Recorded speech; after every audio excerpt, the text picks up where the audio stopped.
I discovered Chet's music on record, obviously. The early records from the 50s, I picked them up in second-hand shops in America, actually, when I first came. There was just much more access to stumbling on records in the record stores that I visited when I was first on tour. In the first 5 or 6 years of my career, I used to come home with a suitcase full of vinyl from every tour, second-hand shops, great vinyl stores. There were particular shops that I used to go to, and I came to trust the records that they recommended, and I stumbled on a 10-inch EP with the instrumental version of The Thrill Is Gone on it, which really just struck home with me for some reason. I was just ready to hear that song. I don't think I'd ever heard the song before. You know, I knew many of the songs that Chet, many of the standards that Chet regularly played in his repertoire in lots of other renditions, because I grew up in a house with a lot of that kind of music. But there was still, there's always new songs to discover, you know, there's just so many. And that was the one that really sort of caught my ear. And then I started, obviously, trying to listen to a wider range of his recordings.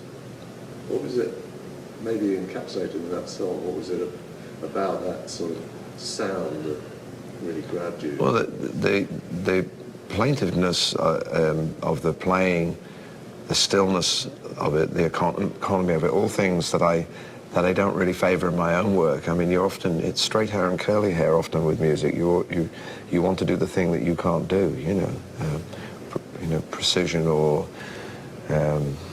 complexity or whatever it is. I think that's generally the case with music. And while you might like things that feed into your own writing and playing, you can be just as attracted to things that are radically different than somebody who's singing very quietly and playing with great economy. And I just loved the tone. And then somebody said, you know, there's a vocal version of that record. And of course, once I heard the vocal version, that was it, you know.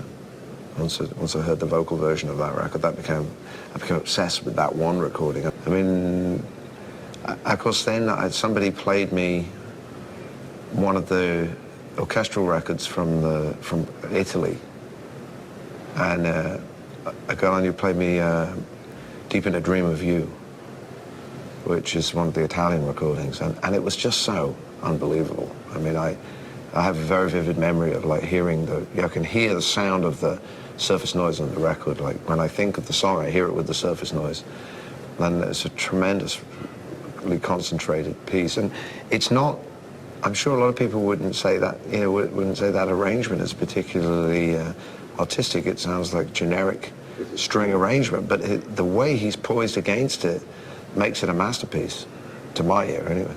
Yeah. And then I learned, you know, the stuff that he was in Italy, and he had a kind of almost a minor celebrity as a pin-up almost, you know, as in movies and things. Playing, there's that movie where he appears like lying in the bath or something as this kind of a kooky character in an Italian comedy, you know.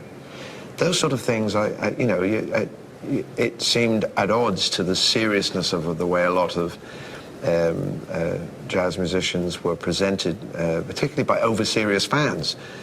Obviously, when you listen into the music, you hear the experience of all the music is a lot of the musicians is quite a lot different to the theory that's been erected around them. So this whole kind of lifestyle of Chet that comes across in the Bruce Weller film, for instance, I mean, is something that is almost overshadowed, to my mind, his genius. I had that feeling. I mean, I remember after I started listening to his records, and I became to the point I wanted to hear what he sounded like. I knew he was still recording, and I knew he was, you know, he didn't sort of give much advance notice of playing, for instance, you know. So, but I knew he was active. I knew it wasn't like somebody who you could only hear on a record from 30 years ago. So I started listening to the other records, and I'd pick them up, and some of those records were pretty easy to get, you know. Some of the particular ones made in the 60s, you could buy them for 50 cents, you know. And some of them didn't truthfully sound very good. They were his trumpet and a stylized picture of him against whatever voguish backing that they thought they could fit him into. They were really almost like light music records. And then there's that record, You Can't Go Home Again, with the really harrowing picture on the cover. And, you know, you sort of see, and I'd by then read a bit about him, and I knew that there was a lot of, you know, different issues, and I never was in the thrall of any of that. I never romanticized any of it. And equally didn't judge it either. I just thought, well, everybody's different. And it was, I suppose, only a few years after, there wasn't a lot of distance between absorbing it, The Thrill Is Gone, and our first meeting. It wasn't like I was a long-term fan. I was aware of him and had heard his name, and I may have even heard him play on ensemble records, but the first album that I owned was that 10-inch album. And then, of course, I became absolutely besotted with Sings and Plays album and played that non-stop. And what sort of time period was that? 81. And I wrote a song that was completely modelled, I mean, harmonically really close to The Thrill Is Gone, called Almost Blue. And you know, my dream in my head was that I might, you know, be able to send this to him. You know, I had this ambition at that time to try and build a bridge between contemporary songwriting and the era that preceded rock and roll, and that maybe if you could write new songs that had new ideas in them, musically and lyrically, but they had some connection to that continuity, that maybe there could be some new sort of songs that people, because I did, by that point I was aware of the fact that a lot of the jazz soloists played the same changes. I mean, they played the same songs over and over again. And I didn't necessarily think I could improve on it, but I thought, well, it shouldn't stop, should it? You know, there should be new songs. So my kind of dream in the back of my head was that he might sing that song. And I recorded it. I did my best on the rendition that I cut with the Attractions, and we put it to one side. And the next year, I was working on a song with a gentleman who became to be our record producer, Clive Langer, and he came to me with a melody that he wanted to write for the singer Robert Wyatt. And I was in Australia. It was during the Falklands War, and I wrote a song called Shipbuilding. I wrote the lyric for this song became Shipbuilding to Clive's melody, and we co-produced Robert's rendition of it, and it was a sort of a communal effort, and Steve Naive, who played in the Attractions, played the piano solo on that record, and we made this really beautiful record, and it was quite a success. Robert sang it really beautifully, really couldn't be beaten, and but I felt the song was such a good song, I wanted more people to hear it. It was only a hit in England, and so when I went into the studio for the next year to record, I took the song in and I wanted to recut it with the Attractions and with me singing it, just so we could get it out to more people. But then we were faced with this conundrum of we would be repeating the solo that was in, you know, not that Steve couldn't have played another inventive solo, I'm sure, but I didn't want the solo instrument to be the same one as on Robert's record. You want a different kind of sound. I wanted a different sound, and I wanted another voice on the record, a commentary voice. And, you know, we had all our crazy dreams of, like, you know, wouldn't it be great if we got Miles Davis, you know, like, you know, and obviously that would seem like impossible, you know. And I was on Columbia Records, and Columbia sent me 2 recordings by their new star, that they had just released 2 albums, by this new trumpet player that they said would be absolutely ideal if they thought he would do it. He'd made a jazz record and he'd made a classical record at the same time. And they gave me his number and we spoke on the phone, and it was Wynton Marsalis. And it was like, and we had a, you know, the same sort of conversation one would expect at that stage of, he didn't really know anything about me, and obviously my first experience with those 2 records, and it seemed very presumptuous to say that you come and play on this record as a guest. And Wynton has no memory of this conversation, by the way. He's never mentioned it to me. We've met many times, and he has clearly forgotten it completely. And you know, it was just something that was being kind of quite, I have to say, you know, it was quite ambitious. I don't think it was commercially ambitious. I think it was somebody genuinely trying to make a connection within a record company, which is fairly rare. And as I was having that, you know, just after that conversation, I opened the Melody Maker, which used to be a weekly newspaper, and it said Chet Baker at the canteen. And no advance notice, like next week. And we were in the studio, and I went to the club in Covent Garden. Chet was playing with, I should say that again, my stomach wrong. I said, I went to the Canteen, which was a club in Covent Garden, and Chet was playing with his own group, and he was playing like a mixture of standards and newer compositions. That was what was really thrilling about that show. He was playing things like Leaving and Broken Wing by Richie Burrick. And am I saying that name right? Yeah. And they just knocked me out, those, because this was like somebody who was really, you know, you could see there was evident passage damage and all of that. You could see that, you know. But there was nothing the matter with the musical intelligence, and the singing and playing was tremendous. And there was still, at that point, relatively contemporary material that was new, adding to the story. And he'd lost his teeth by this point, hadn't he? yeah, I guess so. I only learned all that stuff later in the Bruce Weber movie, but I didn't know anything more about some of the darker passages of his life. I just could see, obviously, this is not the guy from the cover of Sings and Plays, you know. But there was a power to what he was doing.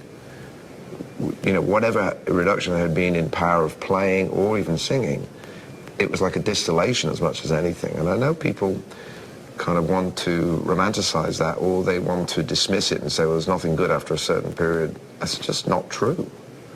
It's just not true. It's not the evidence of your ears. He certainly cut a lot of records, particularly live records in Europe, that were just obviously money dates, you know, where let's cut a live album in some jazz club and it's the same repertoire over again, sometimes with indifferent accompaniment. They're not his best work, but when the occasion was there, he could really play. And I happened to see one of those nights. My first experience of seeing him in person was one of those nights. He played tremendously well. And at the interval, he was just having a drink at the bar, you know. I mean, it was it doesn't have any of the paraphernalia of a rock and roll show or a showbiz sort of presentation. They just come off the stand and that's it. A couple of people maybe spoke to him. I don't even remember that he was that bothered by anybody. Did he know who you were? No clue whatsoever. I just went up and introduced myself to him. And I said, I know this is completely out of the blue, but there's any way you'd do a session with us?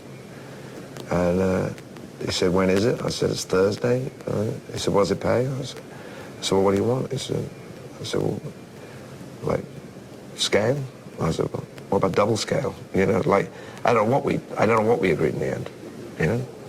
But he wasn't treating it like, he was treating it like he was, there was no sort of call my manager. It wasn't like that. It was like, yeah, I'll do it. And he came in, and we came in, we played with the Attractions. It was a very, you know, different sort of experience, of course, because the sonority of the band was completely different to any band he probably played with. I mean, for one thing, we had electric bass. Most of the records, I think he probably made a few records with electric bass, but mostly acoustic bass. Is clearly a pianist who's not a jazz pianist, but is a very, very good musician and informed by all sorts of music. And Steve Naive is not playing with the feel that he would use to with pianists. And the structure of the song is very unusual. It isn't a 32-bar structure. It repeats certain sort of sections of the harmony with a slight twist. And it's quite difficult on first hearing to get that structure. And I don't recall whether he wrote a chart. He didn't read, as you know, and I didn't know that about him. I just assumed all jazz musicians read music. I didn't read music at that time, so the most we would have had would have been a chord chart. As I recall, he did it all by ear. He played live with the band, and there were times when he played great things, and then the next phrase, the harmony would just seem obviously implausible to him.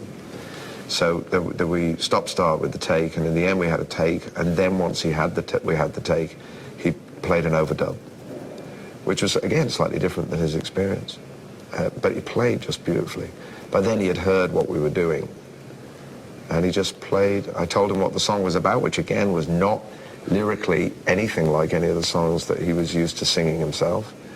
The subject matter of the song, the whole idea of people being sent back to work to build ships to send their children to war. I mean, it was very different than This Is Always, you know. And I'm not saying superior, I'm just saying very different sort of sensibility lyrically. But I felt as if whatever he absorbed of it, he played with the sensitivity to the ideas, to the tragedy of the song. And there's a very strong emotion in that song. Yeah. Very powerful. Yeah. I guess he would respond to that. I just think it was instinctive, and that was it. The only thing I regret about the session is that I was sort of, we were very, well, not the session, but the record.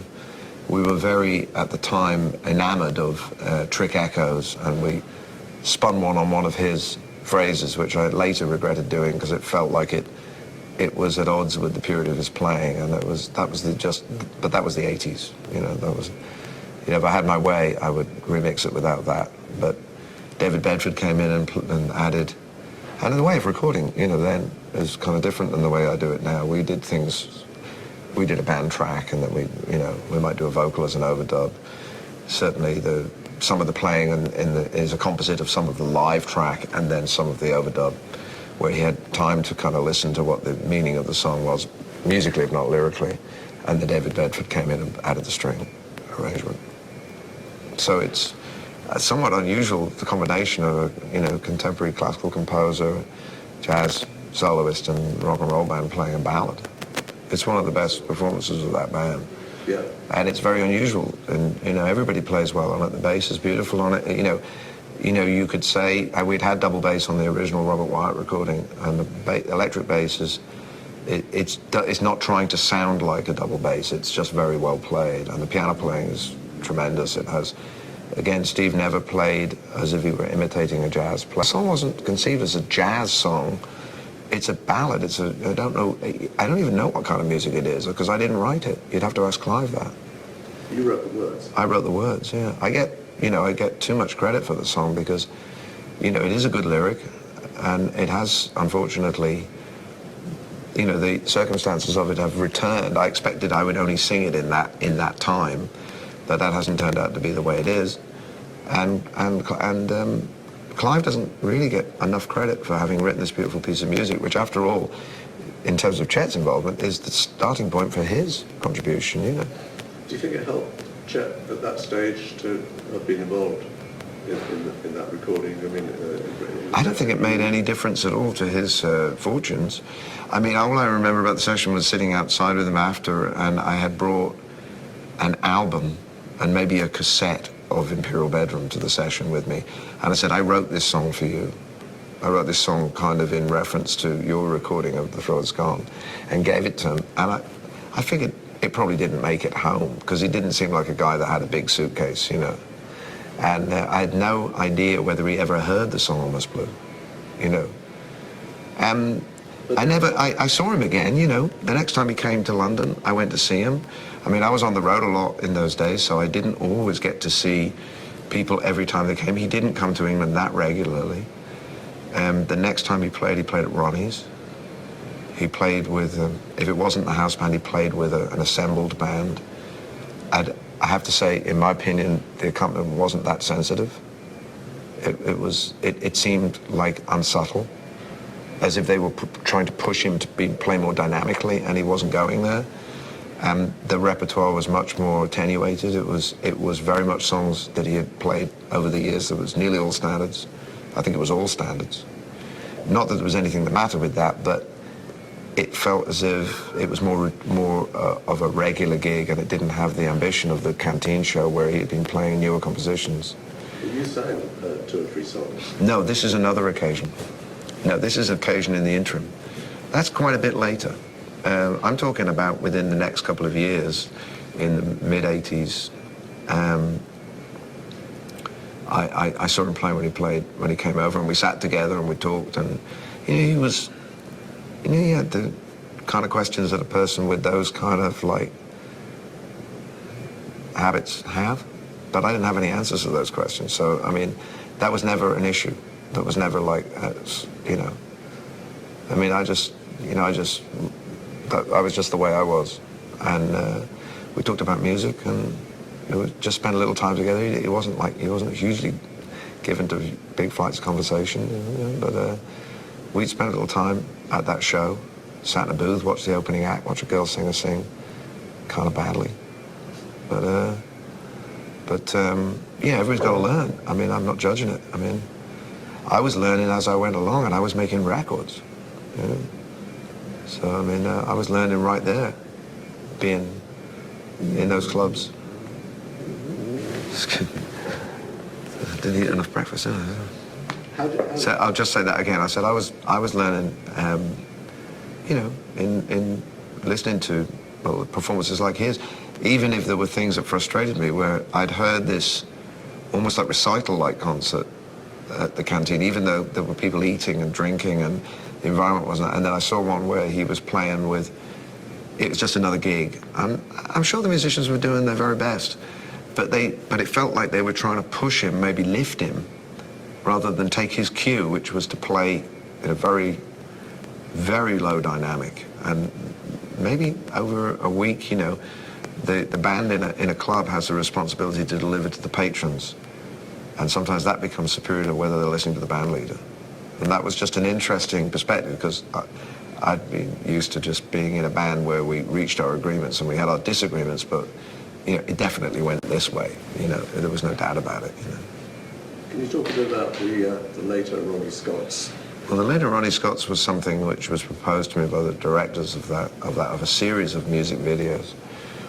And it had a curious beginning to the day. They got in touch with me and said, would I consider performing with Chet again at Ronnie Scott's, but this time with it not a regular engagement, but they used Ronnie's as the venue and created their own production in there. And they wanted me to interview him. I'd never done anything like that. I'd done a couple of, I don't even remember what year that is. 86, was it? Possibly 86. Yeah. So, I'd seen him a couple of years before when he had played at Ronnie's. And the day began in an unusual way, in that I came out of my apartment in Notting Hill, and I literally walked into Van Morrison. Van lived nearby, also had a place nearby, and I would see him quite frequently, and we would have the same conversation about what we were up to. And we would sometimes say, well, I'll see you, maybe we'll go and get a coffee or something, and it would never happen because we'd be off on the road next thing. And on this one occasion, Van said, what are you doing? I said, I'm off to do a television recording with Chet Baker. And he said, can I come with you? Which was very uncharacteristic for him to say something like that. Now, what I didn't know was the two producers of the show had been tracking Van for about 2 years to try and get him to do a similar show with Memphis Slim, who was still performing. So when I walked in the club with Van, they couldn't believe it was like Christmas. And, I don't know that Chet knew who Van was any more than he knew who I was when I first met him. I don't know that he had a lot of rock and roll records or R&B records.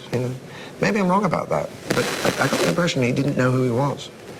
But somehow in the next hour, a scheme was hatched for Van to sit in and do a couple of numbers also in the show. And now I've got to point out that the ensemble was just Chet and a bass player and a pianist. There was no drummer. And Van called Send in the Clowns, which was clearly referencing his own arrangement of it, where there was a drummer. So there was a bit of like musical tension. Turned out to be pretty creative. But he's cueing rim shots and things with his elbow, and there's no drummer. And they played this number, and fortunately the production filmed it, because they said, okay, 9 o'clock showtime, and Van never came back. So the piece you see in the documentary is from the rehearsal, and they just cut in audience around it.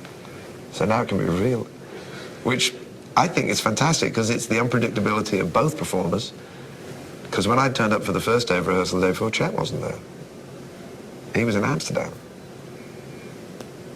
So I'd done the first rehearsal with the pianist, and I don't speak either French or Italian. So it hadn't been that easy. So when you sang, like, I think 3 ballads. I sang about 3 songs. I picked songs that he had recorded that I loved. I don't think I sang that great. I mean, I don't read music, so and I also didn't regularly sing those songs. And I didn't want to stand up there with a sheaf of lyrics, so I taped the lyrics inside some manuscript so I could somewhat disguise the fact that I didn't want to have a music stand. But I got a very nice letter from one of the writers of I'm a Fool to Want You. I have it framed on my wall. He said, now there are 2 versions of this song. And he didn't mean Chet's, he meant Frank Sinatra's. But that was a pretty big compliment, but I don't think it was justified. And, you know, it was, again, maybe the composer of the song isn't always the best judge of who's singing it well, you know. But it was, of course, it was great to share the stage with him. I think it would have been different in another time. There seemed to be a chemistry between you in that recording. Well, I'm glad to hear you say that. I mean, I've always really loved You Don't Know What Love Is. I think that perhaps in time became my absolute favourite Chet Baker recording, and I could never sing it as well as him.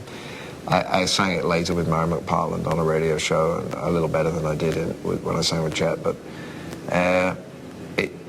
the thing that really you learn from listening to him, and my experience, even this very, very brief experience of singing with him, is it takes a long time. And the justification for him going back over This Is Always, or I Remember You, or My Funny Valentine, is that each time he went back there was something slightly different in it, but the gradations of that are incredibly subtle.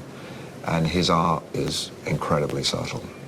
And within it are all the contradictions of his life, and people want to read Unfulfilled Promise, they want to read Wasted Talent, they want to make this, or they want to romanticize it in some unfortunate way. But the truth of it is, he was a miniaturist, you know, of the highest order. And I think he was also completely unself-conscious about it, which makes him all the greater. I don't think he knew that he wasn't consciously setting out, he just instinctively played like that and heard it that way. And in matters of tone and pitch, particularly pitch, there's a very distinct intonation to both his playing and singing, which is just on the bottom of the note. It's like, you know, it's so heartbreaking. You can't say it's out of tune, but it's not like that annoying right in the middle of the note way of singing that show singers sing, you know? Do you think he really realised how good he was? I tried that halting interview I did with him in whatever year it was. I tried to get him to talk about Oklahoma and you realise that, I realised more and more because I travelled even more since then and worked with more people from more parts of America, so you see the distance from the middle to the edge. And, you know, I have other friends from Oklahoma who were in the other fields of music. And he's sort of like, yeah, it was just that kind of Western swing and kind of hillbilly music, and you just want to get away from it. And whereas I'm thinking, well, is there some connection, you know, to the lyricism of the way he plays and the simplicity, often, you know, this very austere way he played, to the relatively simple harmony of a lot of music that he grew up around. And he just hated that music. He didn't like it at all. So he liked the other idea.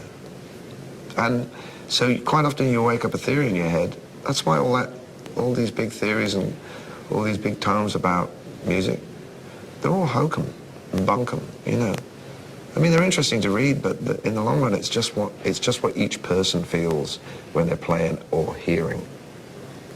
And that's what he heard.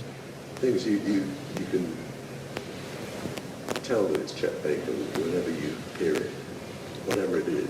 You know, oh, absolutely. And you know, there's a strange thing that happened it reached its sort of height in Bruce Weber's movie. That even in the ruined beauty of his face, that it became iconic in both in his youth and as an older man. And he really wasn't that old, you know.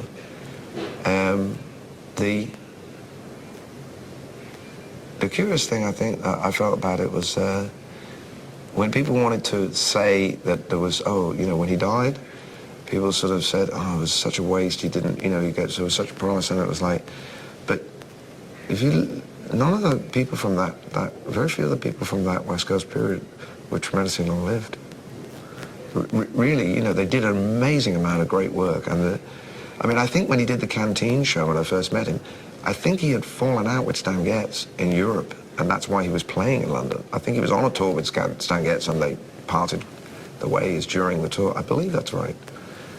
I know there was a tour that didn't complete. Yeah. And you know, there were these guys that they just went on and made just one after another great record, and even sometimes in the most unfavorable circumstances. But the one thing that I really held to when I heard that I was doing an interview, and the gentleman who was interviewing me told me that Chet had recorded on this Blue, and this was like 3 months after he died. And I said, really? Are you sure you're confused? And he said, no, I've got it. And he gave me the cassette of this, you know, recording from the movie. Now, I have to say, when I saw the movie and I saw the performance, I found it very difficult to watch, because he evidently didn't really know the song, and I have no idea whether the idea of even singing the song in the film was really his. Because it seemed to me that it might have even been proposed to him. I don't know whether Bruce had proposed it. I have no way of knowing that. I think Cherry Vanilla, who's been interviewed for this, she said that she suggested it to him. That could well be. And I mean, I think that it seemed as if, because of its close proximity harmonically to other songs that he'd sung, that at times he drifts from the real melody of the song. Not that it matters, he could have adapted it, I would have gladly. And there's a certain beauty to it, but the disinterest of the festival crowd in the clip, I found kind of very painful, because it reminded me of some of the lack of attention that he got when I first saw him. I thought, well, it didn't really get any better, and my song didn't help in any. So my first experience of hearing it, although it was thrilling that he had begun to sing it, the reality was that it was a painful, it captured a painful moment that epitomized like the failure for people to appreciate what he was even trying to do, even though he was clearly not at his best while he was doing it. Then the bigger shock happened. Then the live record from Tokyo came out, where he plays and sings the song. And it's fantastic. And the records that he made with the NDR, you know, with the big band, against the big band. If this is a guy who's squandered his talent, then I'll listen to that, thank you very much. Yeah, these are great recordings where, you know, they're as good. And so, you know, I'm not saying improbably at the end of his life he kind of somehow had some kind of heroic kind of comeback. He didn't. But he was capable, given the sympathetic circumstances, of delivering at a very high level. And I don't think people were really very ready to say that, because in the next moment you could get all the unreliability and unpredictability that comes from the life. But there's evidence there right in those recordings right at the end of his life of him playing very beautifully in very ambitious circumstances, in the case of the NDR records.